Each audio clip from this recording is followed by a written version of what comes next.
Neste vídeo nós vamos concluir esta longa jornada através dos métodos de arrays e todas as matérias relacionadas com arrays. Não falámos sobre tudo, mas falámos sobre aquilo que é o fundamental. Imagina que tens um array de valores numéricos e pretendes calcular o total de todos os valores do array. Ok? E eu vou usar uma coleção de valores fáceis de calcular. Neste caso, o valor total é 150. Repara, nós temos aqui os valores, o 10, o 20, o 30, o 40 e o 50, e o somatório total, se vocês fizerem as contas mentalmente, vocês vão chegar à conclusão que é 150. Mas podemos usar, obviamente, o código. E para isso, repara o seguinte, nós poderíamos usar um ciclo da seguinte forma, isto é, termos aqui uma variável que tem o total, começa por ser 0, criamos um ciclo utilizando um dos ciclos que estão disponíveis para uma iteração sobre a coleção, neste caso um for each, e vou colocando ao total mais igual, isto é, ir acrescentando a cada volta do ciclo, o valor do E, que o valor do E é obviamente o valor de valores à medida que o ciclo vai sendo executado. Quando eu faço um console log total, eu vou ter o valor correto, isto é, vai dar 150, já iremos ver.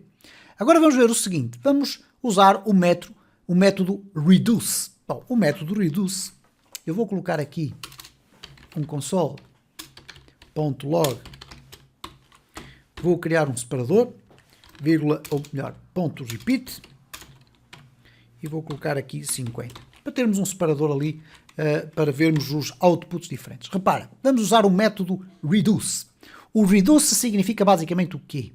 Que ele vai executar aqui, ou vai executar na realidade uma função, que vai permitir guardar o somatório e o total. O somatório é um valor que vai sendo incrementado.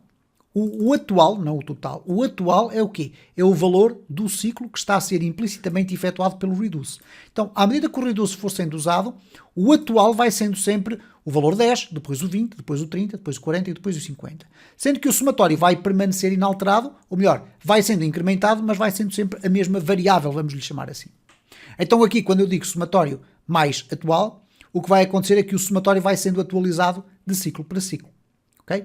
Ora, o que é que acontece à superfície deste método? A função dentro do método é aplicada a todos os elementos do array. Esta função que aqui está. Okay? E de forma sequencial, como é óbvio, faz um ciclo. O resultado da execução do código desta função é transportado para o ciclo seguinte, através do somatório. Desta forma, o somatório vai sempre ter o valor da anterior execução, e o primeiro argumento é o acumulador e o segundo argumento é o valor atual do ciclo. Foi aquilo que eu acabei de explicar.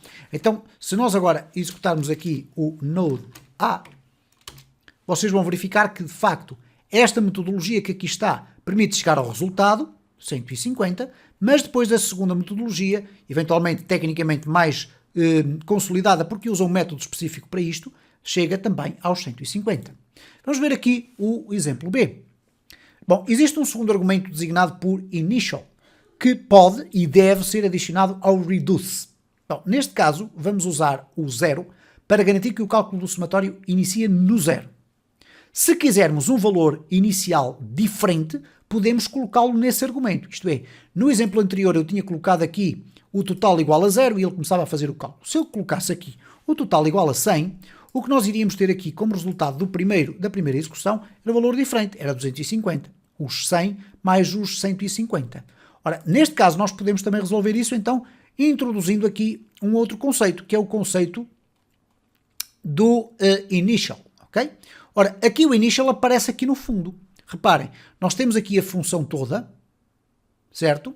É como se tivéssemos aqui o argumento A e depois o segundo argumento do reduce é o initial. Bom, vamos deixar ficar assim. O initial aqui está a 0. O que é que vai acontecer? Obviamente vamos ter um resultado igual ao anterior. Isto é, eu vou usar aqui o B. Nós vamos ter aqui o 150. Já iremos falar dos restantes, ok?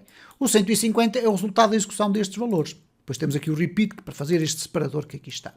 Ora, com o valor inicial igual a 100, que foi o que eu adicionei ali, então nós vamos ter o 250, ok? Muito fácil. Existe ainda o método reduce right, que faz exatamente a mesma coisa, mas no final do array para o princípio, isto é, faz o somatório de forma invertida. Na prática, vocês poderão dizer, ok, o resultado final vai ser o mesmo porque vão ser somados os mesmos valores e, portanto, o valor vai ser 250. E vamos finalmente aqui falar sobre mais um outro aspecto. Os arrays não foram ou não formam um tipo de dados distinto do que vimos dos data types, ok? Os arrays são baseados em objetos e, portanto, se quisermos verificar se uma determinada variável é um array, o uso do type of não é suficiente. Reparem o seguinte, se eu tiver aqui uma variável nomes, que por acaso eu sei que é um array porque eu olho para aqui e vejo que se trata de um array. Mas imaginem que nós estamos no fundo do nosso código, numa localização qualquer inóspita, em que não sabemos se nomes é um array, se é um objeto, seja o que for. Se eu fizer console log type of nomes, nós vamos obter um seguinte resultado. Eu vou aqui executar o C e ele diz-me que é um objeto. Okay? Ora, não é propriamente um objeto. Ele é sim, de facto, um objeto específico, que é um array. Então o type of não chega. Bom, nós podemos verificar se uma variável é um array usando um método específico dos arrays, e que é o isArray. O isArray funciona como se fosse uma questão.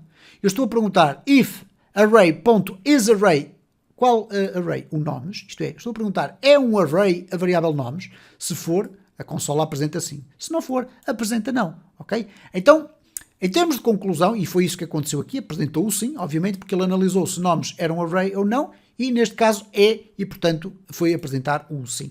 Se eu colocasse aqui nome X e tentar usar aqui exatamente a mesma instrução, vocês vão reparar que nome X não está definido. Mas se eu colocar aqui let nome X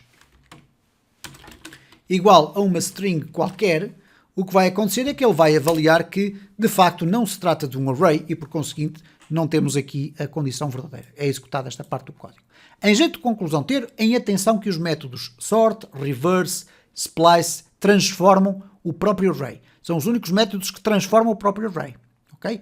Os outros métodos que vimos nos vídeos mais recentes cobrem a esmagadora maioria das soluções. Isto é, existem outros métodos que não vimos, como é o caso do sum, every, fill, copy with, flat, etc., que são métodos dos arrays, mas é importante percebermos que aquilo que nós vimos até agora sobre os arrays, e é fundamental para vocês perceberem o beabá desta linguagem de programação, são os métodos mais utilizados para nós executarmos operações relativamente aos arrays. Nós iremos certamente voltar muitas vezes aos arrays, mas já num contexto diferente, em que nós já conhecemos a maior parte dos métodos que nos permitem fazer trabalho com esses arrays, mas iremos com certeza voltar a eles durante todas estas playlists. Porquê? Porque são uma componente sistematicamente presente no código de JavaScript.